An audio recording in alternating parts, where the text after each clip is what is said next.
하나님의 원대하신 계획 속에 여러분과 저는 하나님 나라 일꾼으로 부름을 받았습니다. 아담과 하와는 무죄의 상태에서 하나님의 부름을 받은 신국사의 주역이었지만 인류의 시조인 그들이 범죄에 타락함으로 그 이후에 어떤 사람이든지 여자의 우선 예수 그리스도를 통한 십자가와 부활의 진리를 믿을 때 구원받고 하나님 나라 일꾼으로 회복이 될 수가 있었습니다. 오늘 일부 예배에 동참한 여러분과 저는 모두 다 예수님이 그리스도시요 살아계신 하나님의 아들이라고 하는 사실을 확실하게 신앙하고 또 이 사실을 믿음으로 고백한 하나님의 자녀들입니다. 이렇게 해서 구원받은 성도들은 성화의 단계에 들어가게 되는데, 예수님이 재림하시면 우리가 영화의 몸을 입지 않습니까? 그런데 구원받은 현실에서 예수님이 재림하시는 그 시간까지, 혹은 우리가 개인적으로 이 땅에서 생을 마감하는 그 시간까지 하나님께서 맡겨주신 사명을 감당하면서 내가 거룩하니 너희도 거룩하라 라고 하는 하나님의 명령에 따라서 예수님을 닮는 모습을 날마다 훈련하면서 성화하며 그리고 사명을 감당하며 우리가 살아갑니다. 그런데 이 성화 생활을 배양하면서 특별히 복음 증거라는 사명을 감당할 때 하나님께서 우리에게 교회 생활을 명령하셨죠. 그러니까 구원받은 신자는 곧 신앙생활을 시작하는데 그 신앙생활의 확실한 무대가 교회입니다. 따라서 교회 생활이 너무 중요하기 때문에 신구약 66권의 말씀을 잘 이해할 때 그 중에 우리가 이 말씀을 잘 이해하기 위해서 교회론을 공부하게 되는 것입니다. 그런데 오늘은 이 교회론 가운데 교회의 직원에 대해서 여러분과 잠시 공부를 하려고 하는데, 여러분 모든 신자들은 그리스도의 증인으로 부름을 받았죠. 예루살렘부터 땅끝까지 예수님을 전하는 증인으로 부름을 받았는데, 이렇게 부름받은 신자들을 잘 양육하고 가르치기 위해서 교회 안에는 여러 직책의 일꾼들을 세우게 됩니다. 요한복음 21장에 보면 예수님께서 베드로에게 내 어린 양을 먹이라, 내 양을 치라, 내 양을 먹이라 이렇게 말씀했는데, 이때 예수님께서 베드로에게 주신 이 명령을 볼 때 평범한 신자인 베드로에게 준 명령이 아니고 교회의 일꾼이 되는 베드로에게 내 어린 양을 먹이라, 내 양을 치라, 내 양을 먹이라, 이 말씀은 베드로가 평범한 교인이 아니고 교회의 중요한 일꾼이었다라고 하는 것을 우리가 확실하게 알게 되죠. 교회의 직원은 이렇게 약물이 성도를 가르치고 또 성도를 다스리고 교회를 위해서 성도들이 순수하게 봉사하는 사람들이 되도록 하기 위해서 세우신 일꾼이 교회의 직원입니다. 그런데 이 전 교회의 직원들의 직무가 무엇일까요? 여러분, 한마디로 말하면 그리스도의 도구로서의 사역을 감당하는 사람들이 직원들입니다. 그리스도의 통치권을 직원들에게 맡겨서 주님이 행사를 하신다. 교회의 목사, 장로 혹은 안수집사다라고 할 때 하나님께서 그 통치권을 그들에게 맡겨서 감당을 하신다, 그 말입니다. 그러면 교회에는 특별히 두 가지 종류의 직원이 있는데, 비상직원이라고 말하는 특수직원과 통상직원이 있습니다. 먼저 이 특수직원 혹은 비상직원이라고 할 때는 사도나 선지자나 전도자를 두고 말하는데, 신약의 교회를 세우기 위해서 비상적으로 세우신 직원을 비상직원이다 이렇게 말합니다. 그러니까 예수님 전이나 예수님 후에는 없었던 직분 가운데 하나가 사도인데, 예를 들면 사도가 비상직원입니다. 엄밀히 말해서 사도라고 말할 때는 예수님의 12 제자와 바울에게만 적용되는 말이 사도입니다. 그러면 13명이라고 볼 수가 있겠죠. 그런데 사실 가룟 유다는 처음에 12명의 사도의 자리에 들어갔지만 주님을 팔아먹고 배신해서 대신해서 마띠아를 뽑아서 채우지 않았습니까? 따라서 우리가 12사도다 할 때는 가룟 유다는 아니고 마띠아가 포함된 12사도와 바울이 사도다라고 이렇게 생각을 하면 됩니다. 그런데 이 사도에 준하는 사람들이 있어요. 예를 들면 사도적인 은혜와 은사를 받은 사도적인 인물도 우리가 사도라고 말하는 경우가 있는데, 성경에 보면 이 바나바라든지 디도와 같은 사람들을 우리가 12사도는 아니라 할지라도 사도다 이렇게 부르기도 합니다. 조금 전에 말씀드렸던 대로 예수님 이전 시대나 예수님이 부활승천한 이후의 시대에는 하나님이 주님이 직접 부른 사람이 없기 때문에 사도라고 말하지 않습니다. 그러니까 신약교회를 설립하기 위해서 산파적인 역할을 감당하기 위해서 세웠던 사람이 사도다라고 하는 것을 알 수가 있어요. 우리가 성경을 읽을 때 에베소서 2장 20절에 보면 이런 말씀이 기록되어 있습니다. 너희는 사도들과 선지자들의 터위에 세우심을 입은 자라. 무슨 터위에 세우심을 받았어요? 사도들과 선지자들의 터위에 교회가 세워졌다는 거예요. 그러면 교회의 터가 뭐가 된다는 겁니까? 사도가 된다는 거죠. 이 말은 사도들이 신약의 교회를 세우는 상파적인 역할을 감당을 했다, 그 말입니다.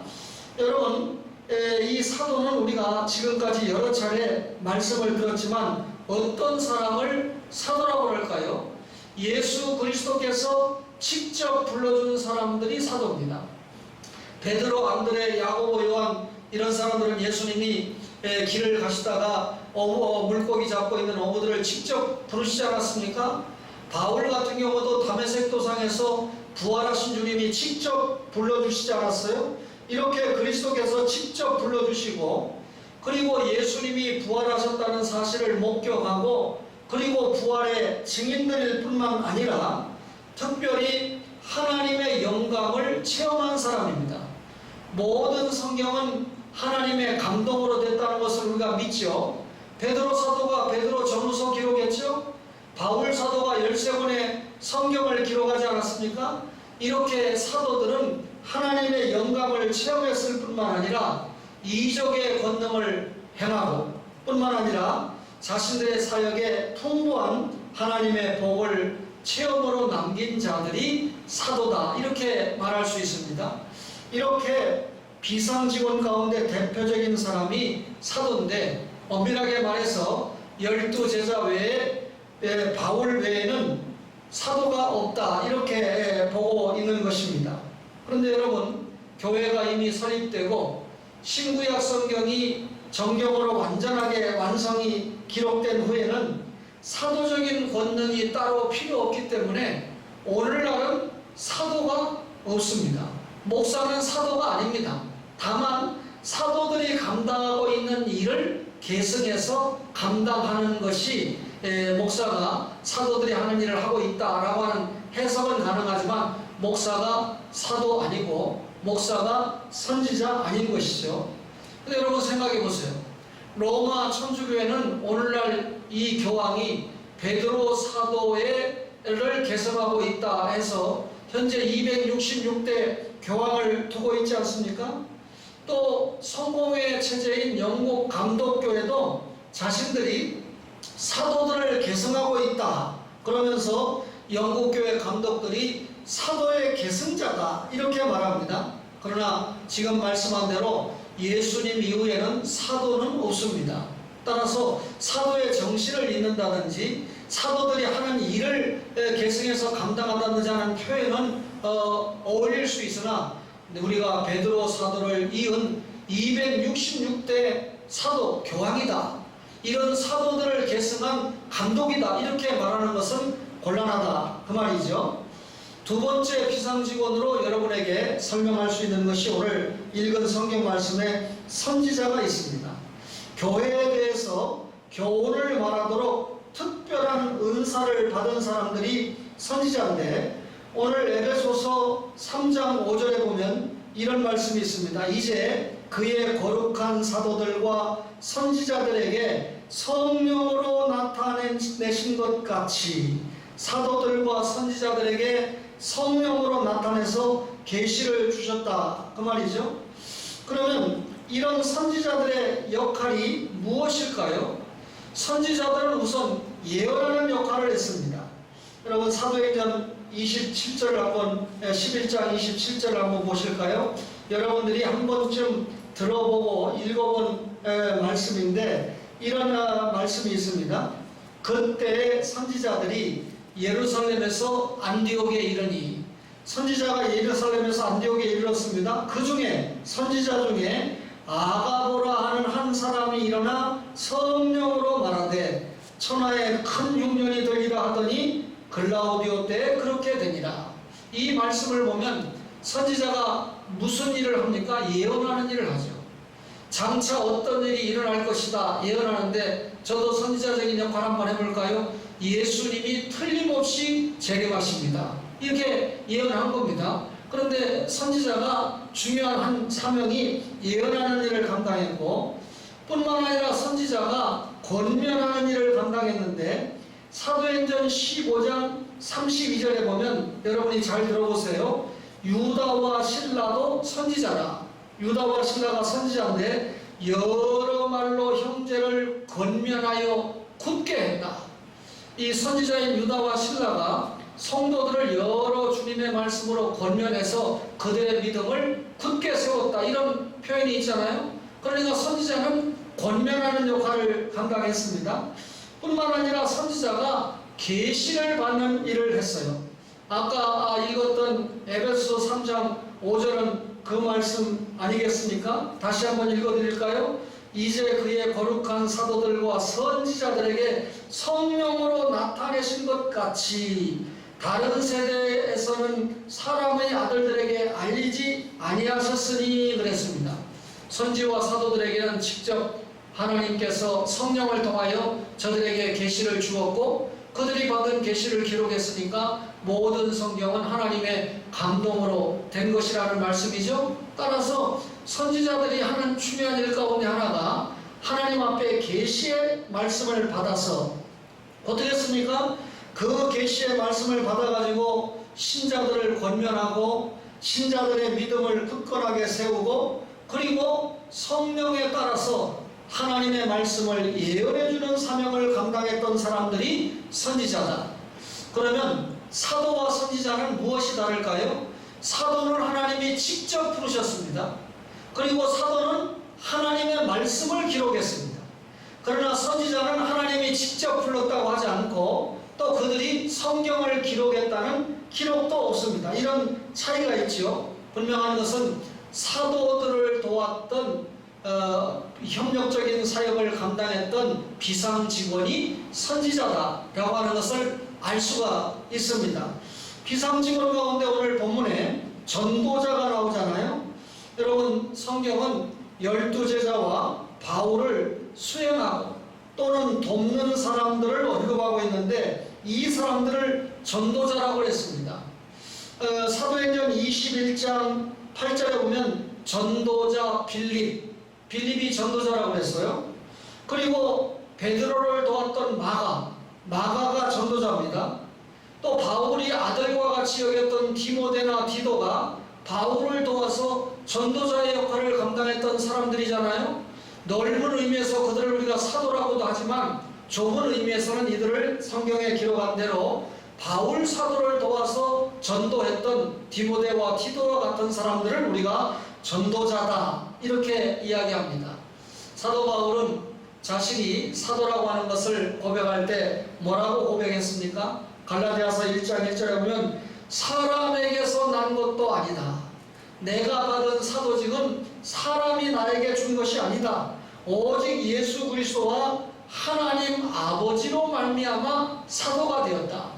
하나님이 직접 불러주어서 내가 사도가 되었고 사도로서 죽도록 충성했다, 이렇게 고백하지 않습니까? 여러분, 이렇게 비상 직원, 한번 기억해 볼까요? 사도, 선지자, 전도자. 오늘날 교회의 직분 가운데 사도 없지요. 또 교회의 직분자 가운데 전도자 이렇게 말하지 않죠. 선지자 이렇게 말하지 않죠. 따라서 신약 교회를 세우기 위해서 하나님께서 비상적으로 세웠던 직원들을 비상직원 혹은 통상직원이다 그렇게 말합니다. 이 특수직원이다 그렇게 말합니다. 또 교회에는 통상적인 직원이 있는데 통상적인 직원 가운데 대표적인 사람이 장로입니다. 성경에 보면 장로, 감독, 목사, 교사 같은 의미로 사용을 하고 있습니다. 여러분 우리가 보통 이 장로 그리고 이 비숍이라고 하는 감독 같은 직분으로 사용을 하고 있다라고 하는 것을 여러분에게 여러 차례 말씀을 드렸는데 장로는 교회 안에서 나이를 강조하는 개념에서 사용했던 의미가 장로이고 그래서 과거에는 연세가 지긋한 분들을 장로님으로 세웠는데 그것도 옳지만 제가 생각할 때 요즘은 30대의 장로를 세워서 아주 젊어서부터 그러니까 디모데전서 3장에 기록된 장로의 자격을 갖춘 사람을 일찍 장로로 세우면 일찍 주님의 일을 감당할 수 있어서 오랫동안 장로 사역을 감당할 수 있으니까 참 좋다는 것이죠. 목사도 마찬가지입니다. 세상 경험을 다 하고 50대 40대 목사가 되는 분도 있지만 젊어서 목사가 되면 주님의 일을 길게 감당할 수 있지 않겠습니까? 어쨌든 장로는 나이를 강조한 칭호가 되고 감독은 감시자로서의 직무를 강조하는 그런 칭호가 되는데 조금 전에 읽었던 에베소 4장 11절 오늘 본문에 보니까 어떤 사람은 사도로 어떤 사람은 선지자로 어떤 사람은 복음 전하는 자로 그래놓고 어떤 사람은 목사와 교사로 이렇게 표현을 했거든요. 원문도 똑같아요. 그러면 목사와 교사가 같은 직함이라는 뜻입니다. 만약에 목사와 교사가 다른 직함이라고 하면 어떤 사람은 목사로 어떤 사람은 교사로 이렇게 표현을 했어야 되거든요. 그러면 목사와 교사가 같은 직함이라고 하는 건 뭡니까? 오늘날 목사가 복음을 전하는 일뿐만 아니라 교사의 사명, 복음을 가르쳐서 성도들을 양육하는 사명을 가지고 있다라고 하는 것을 설명을 해주는 것이죠. 그렇다면 오늘 이 장로는 가르치는 장로가 있고 다스리는 장로가 있습니다. 가르치는 장로는 누구를 말할까요? 오늘날에 목사를 두고 하는 말이죠. 조금 전에 설명을 했지만 목사와 교사는 오늘날 동일직으로 보고 있다. 그러면 에베소 4장에 보면 비상직원과 통상직원을 설명했는데 앞에 사도나 선지자나 복음 전하는 자는 신약교회를 세우기 위해서 세웠던 비상직원이니까 오늘날 없어요. 그 다음에 누가 나옵니까? 목사와 교사가 나옵니다. 그러니까 오늘날 주님의 몸된 교회를 위해서 목사가 계급이 높다는 건 절대 아니고요. 아주 중요한 역할을 감당하는 사람이 누구라는 뜻입니까? 목사와 교사, 다시 말하면 하나님의 복음을 전하고 가르치는 목사가 대단히 중요하다는 거죠. 그래서 이 자리에 함께 예배를 드리고 있는 우리 은퇴하신 장로님은 목사가 하나님의 말씀에서 벗어난 말씀을 전하거나 행동을 하지 않는 한 목사의 말에 절대 순종하는 것이 신자들에게 복이 된다라고 하는 말씀을 하는데 머지않아 사이가 그렇게 고백할 줄로 저는 확실하게 믿고 있습니다. 예, 그럴 때는 마스크 쓰셔서도 아멘 크게 하시는 게 복인 줄로 믿어요. 가르치는 장로입니다. 가르치는 장로는 목사와 교사를 두고 말한다. 또 하나가 뭡니까? 다스리는 장로가 있다고 그랬죠. 다스리는 장로는 오늘날 말 그대로 장로, 시리 장로를 다스리는 장로다 그렇게 말하는데 목사는 하나님께서 파송한 사자로서 교회를 대표한다고 하면 장로는 교인의 대표로서 목사를 도와서 교회를 다스리고 인도하는 사람이 장로입니다.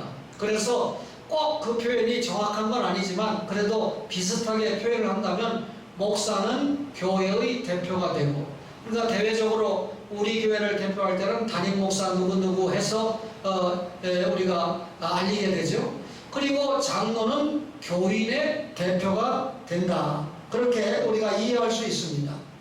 그러면 목사는 어떤 일을 합니까? 가장 목사가 감당하는 일 가운데 중요한 게 설교죠. 설교가 강도, 도를 풀어서 전하니까 강도라고 합니다.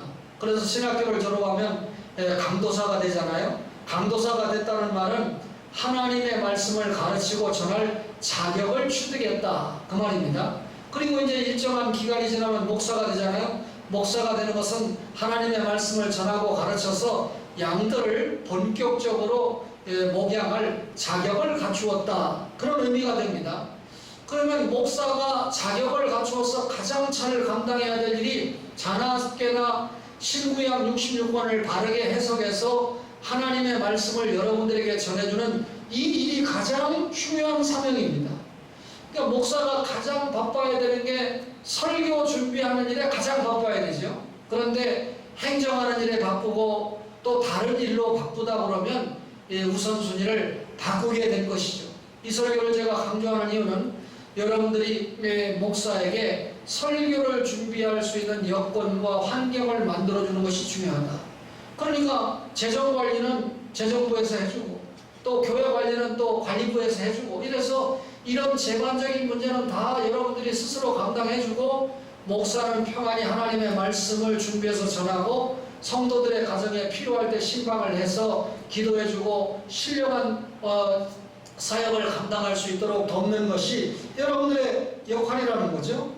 목사는 세례를 베풀고 성찬식을 시행하고 또 안수도 하고 축도도 하고 또 장로를 장립하고 집사를 장립하기도 하고 또 교회를 치리하고 신방하고 구제하는 일들이 목사가 감당해야 될 중요한 직무가 됩니다.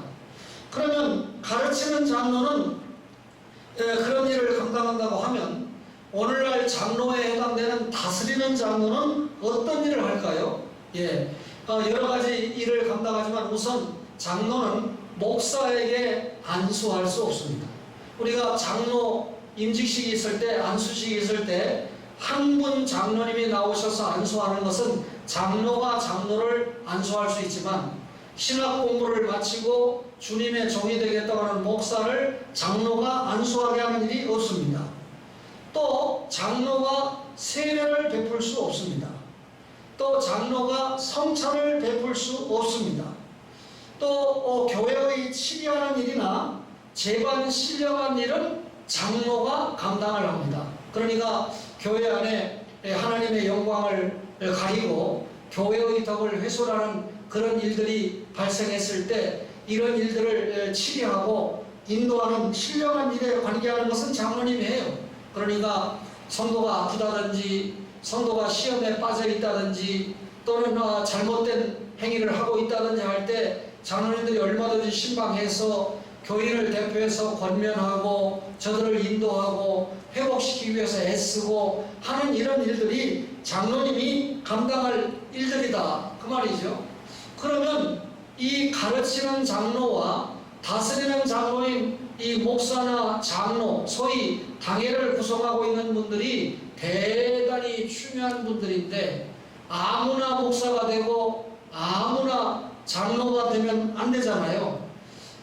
디모데 전후서나 디도서는 목회서신이다 이렇게 말씀드렸는데 목회를 감당해야 되는 목사가 숙지를 해야 될 성경이기도 하지만 목회서신인데도 성경에 당당하게 기록되어 있는 이유는 성도인 여러분들도 목회서신을 보고 우리 교회가 목회서신에 기록된 대로 목회가 되는 교회인가, 목사가 하나님의 뜻대로 목회를 하고 있는가를 감독을 해야 될 필요가 있는 말씀이 디모데전서 디도서입니다.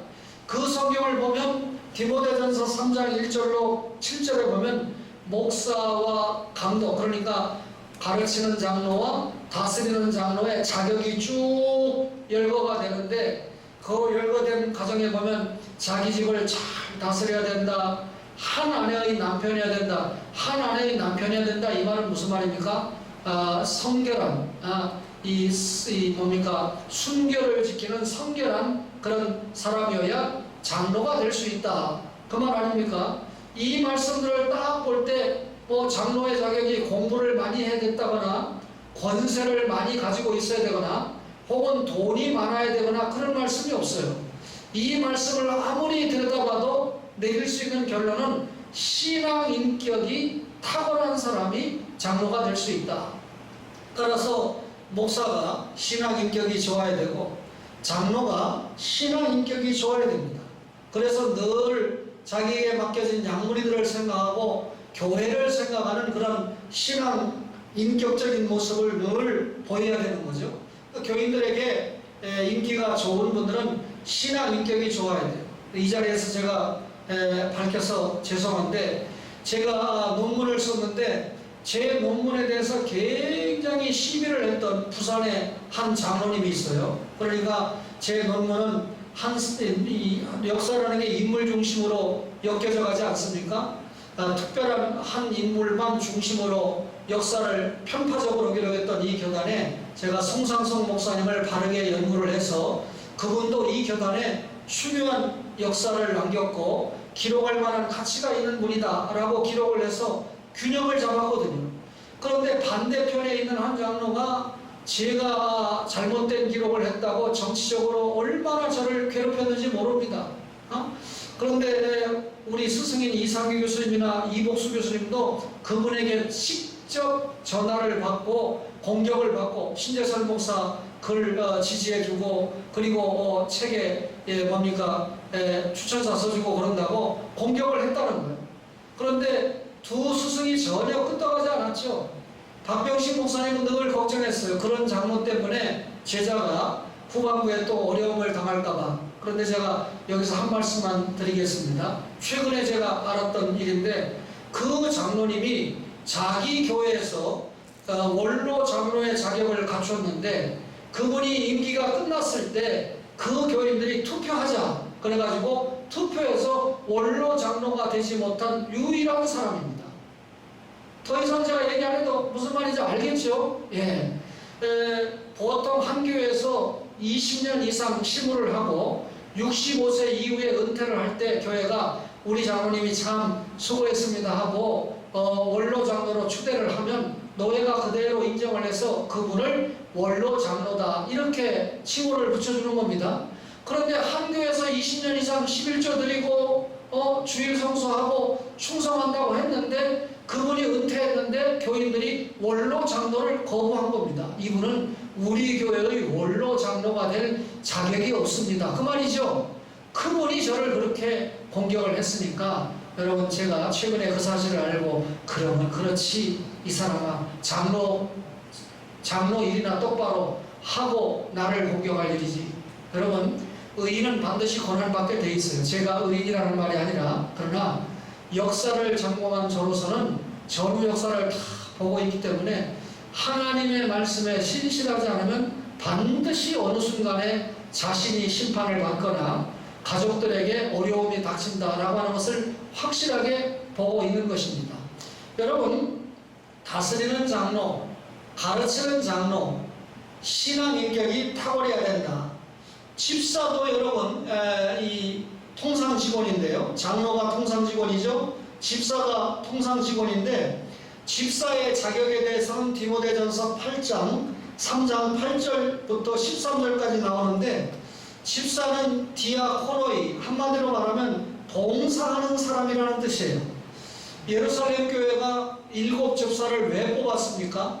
사도들이 말씀 전하는 일과 기도하는 일에 최선을 다해야 되는데 헬라파 과부들과 히브리파 과부들이 구제 문제를 가지고 분열하니까 이런 그 재정을 관리하는 일과 구제하는 일은 집사에게 맡기고 목사는 하나님의 말씀을 사도는 하나님의 말씀을 전하고 그리고 기도하는 일에 전적으로 감당을 해야 되겠다 해서 세운 것이 집사입니다.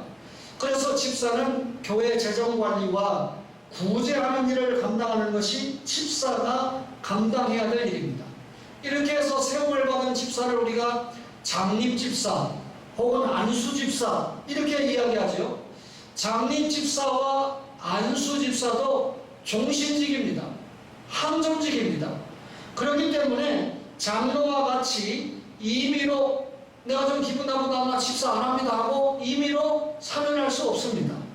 뿐만 아니라 교회가 정당한 재판 없이 당신은 집사 그만하시오 하고 사면을 시킬 수도 없습니다.